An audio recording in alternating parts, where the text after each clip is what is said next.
Bonjour à tous, allez, on voit une astuce toute simple ensemble aujourd'hui pour un cas très précis, c'est le cas où vous êtes au téléphone avec un client anglophone. Il appelle, il parle anglais, vous ne parlez pas anglais et du coup c'est la catastrophe, vous cherchez partout une solution, n'y a-t-il pas un collègue à gauche ou à droite qui pourrait prendre la suite de l'appel et vous vous dites mais comment je vais traiter sa demande, qu'est-ce que je peux bien faire? Alors, solution numéro 1, bien sûr, est bien devenir parfaitement bilingue. Bonne chance. Vous pouvez prendre des cours, je vous le conseille d'ailleurs. Ça ne peut pas vous desservir de parler anglais, mais c'est bien évidemment plus long au niveau de l'apprentissage. Seconde solution, et c'est ce que je vous propose aujourd'hui, eh bien tout simplement, une petite astuce, vous pouvez parler en français à votre client. Alors, qu'est-ce que je raconte? Qu'est-ce que je veux expliquer dans cette situation? Eh bien, on a tous une compréhension passive de la langue. Lorsque votre client vous parle en anglais, dans l'ensemble, vous comprenez ce qu'il veut. Vous êtes un professionnel, toutes les questions finissent par se ressembler à un moment ou à un autre, vous avez de l'expérience et vous avez une idée précise de ce que veut le client.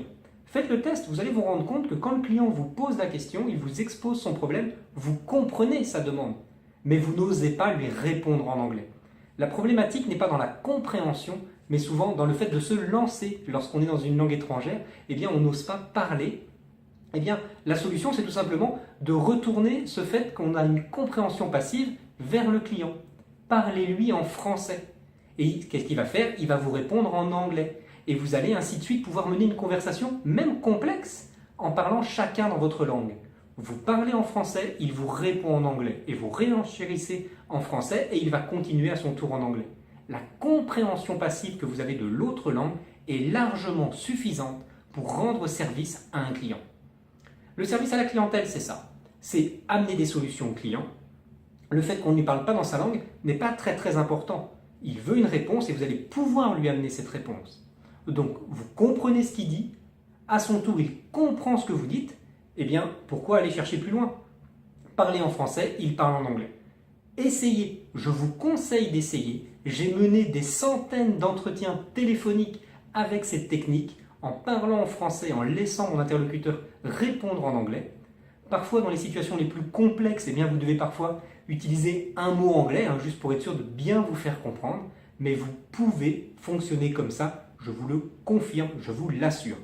Testez, vous allez être surpris, comme quoi c'est très facile à mettre en place. Ça fonctionne 8 fois sur 10. Alors effectivement, ça ne fonctionne pas 10 fois sur 10. Ah, je suis désolé, il y a des gens qui sont des purs américains et qui ne comprendront pas le français, mais en toute logique, la compréhension du français doit être présente à votre interlocuteur, parce que vous êtes un service français. Et donc, s'il vous appelle, c'est soit qu'il réside dans le pays, soit qu'il a quand même des rudiments de la langue. Mais testez, je vous dis, ça fonctionne 8 fois sur 10. Pour les 2 fois sur 10, eh bien, où ça ne fonctionne pas, vous faites comme d'habitude. Vous transférez à un collègue peut-être, ou vous dites au client qu'on va le rappeler. Apprenez une phrase toute faite qui dit au client que vous ne parlez pas anglais, mais qu'un collègue va vous recontacter et que vous voulez bien le numéro de téléphone du client, par exemple. Très facile à faire. Fonctionnez comme ça, testez. La compréhension passive suffit à mener un entretien jusqu'au bout.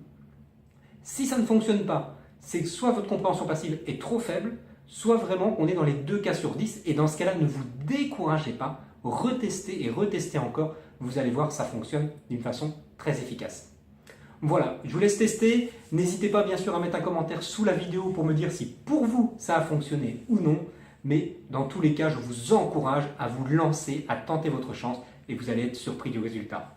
Comme toujours, en tout cas, moi je vous remercie d'avoir regardé cette vidéo jusqu'au bout et je vous dis à bientôt.